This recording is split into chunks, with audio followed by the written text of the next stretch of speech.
அனைவருக்கும் வணக்கம். என் பெயர் தா சஞ்சித். நான் 5ஆம் வகுப்பு படிக்கிறேன். நான் விவசாயம் பற்றி கூற வந்துள்ளேன். எனக்கு கார் ஓட்ட தெரியாதுங்க, ஆனா ஏர் ஓட்ட தெரியும். நிலத்தை கூறு போட்டு விற்க தெரியாதுங்க, ஆனா இயற்கை உரம் போட்டு வளமாக்க தெரியுங்க. ஒவ்வொரு கைப்பிடி சோறு உண்ணும் போது விவசாயிகளை நினைத்து பாருங்கள். நீங்கள் உணவை ஒருபோதும் வீணடிக்க மாட்டீர்கள். இதுவரை விளம்பரத்தில் ஈடுபடாத ஒரு தொழில் விவசாயம் தானுங்க. ஏனென்றால் விவசாயம் தொழில் அல்லங்க, எமது உயிர்.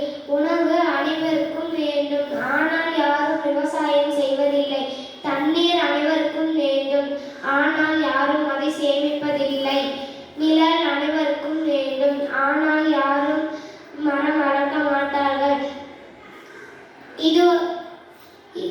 இந்த உலகம் ஒரு நாள் நிச்சயமாக இவர்களை தேடும். அந்த நேரம் மட்டுமல்ல, விவசாயமும் எங்கோ போயிருக்கும். சினிமா பார்ப்பவர் எல்லாம் சினிமாவில் நடிக்க ஆசைப்படுவாங்க, ஆனா சோறு சாப்பிட நம்ம எல்லாமே விவசாயம் செய்ய ஆசைப்படுவதில்லை. விவசாயம்